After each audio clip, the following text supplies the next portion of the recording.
Today we're in Tuscaloosa, Alabama, and I have the great privilege of being with David Beito. How you doing today, sir? I'm doing great. So David, you're the professor of history at the University of Alabama, and then you're on the U.S. Commission on Civil Rights, which is a state advisory committee. I'm chair of the state advisory committee. Great.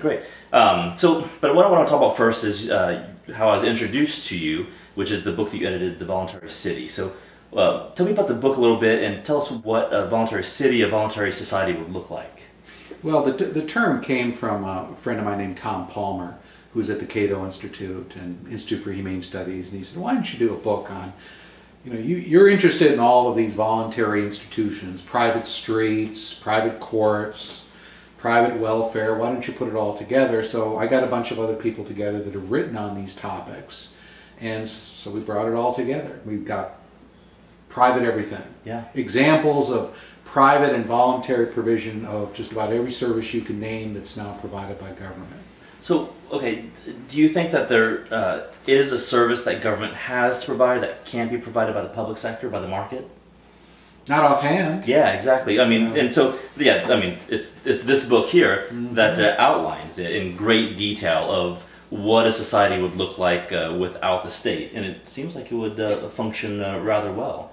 Well, we wanted to go beyond theory to look at history, to look at real life examples, and we get many examples in history of private provision of roads. In state, I used to teach at the University of Nevada. They had roads, long distance roads. The first long distance roads in the state, 200 miles long, were private toll roads, built competing private toll roads.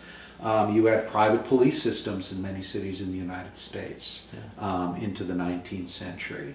If you look at just about any government service, social welfare services, before the rise of the welfare state, you had far more poor people than you do today, but you had very little in the way of a welfare state. So how did people get by? Well, a lot of the way they got by was through mutual aid, voluntary organizations, where people would pool their resources like mutual insurance, and they would provide hospital insurance and health insurance. They had orphanages, they had homes for the elderly, just about any unemployment insurance, just about any service you could name, and people did it by pooling their resources. Yeah, they managed to survive. You were giving me one example earlier about in some black communities, they would pay, what, $7 a year for like 30 days of medical care at hospital? Well, we've written a biography of a doctor who was a chief surgeon at a black hospital in Mississippi, and it was run by a fraternal organization called the Knights and Daughters of Tabor. And basically these were people under the poverty line. It was an all-black organization, and they pooled together their resources and they built a hospital. It was one of the largest hospitals for blacks in the state of Mississippi. And in the late 40s, you'd spend something like $7 a year and you got 30 days of hospitalization. Even with inflation, that's still not a lot of money. And they would rely a lot on doctors from Meharry, but they would provide the full range of medical services. Yeah. And there were a number of experiments like this all around the country that were successful. And why did they end? What are some of your theories? I think it's very complicated. I don't think there's one answer. I think certainly part of it is you got the rise of the welfare state. So in Mississippi, a lot of these people, well, they're on Medicare or they're on Medicaid. So it's awfully hard, even though that's not a lot of money, to come up with the money. If you don't have the same motivation, if your medical care is being provided or being provided by a private employer, and you can just get it for free, essentially, why do you want to expend all these extra resources? So I think that that's part of it. In the case of Mississippi, there was a lot of debilitating regulation. They would train a lot of their staff, but then later they had to get certification for the staff, and that added to the costs. So a lot of these were sort of marginal enterprises, and this would push them over the edge. The book you referenced is a Black Maverick, and so who is the focus of that book? Dr. T.R.M. Howard, quite a remarkable guy. I wasn't planning to write a biography. I was planning to keep writing about some of my topics. I've written about the history of private streets in St. Louis and the voluntary city and mutual aid organizations. But this guy was chief surgeon at one of these hospitals. And he was a fascinating guy. I wouldn't call him, I don't think he was a man of ideas so much. He was a very pragmatic man. But a lot of his instincts, I think, were fairly libertarian.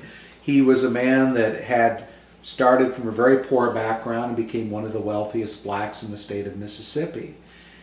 Howard owned an insurance company, a home construction firm. He was tremendously wealthy, but he combined his entrepreneurship with civil rights.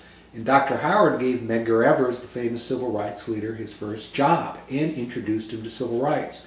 Fannie Lou Hamer, a legend in Mississippi, got her start by going to Howard's annual rallies, where he would have a big speaker and get 10,000 people there. And it was entertainment and civil rights at the same time.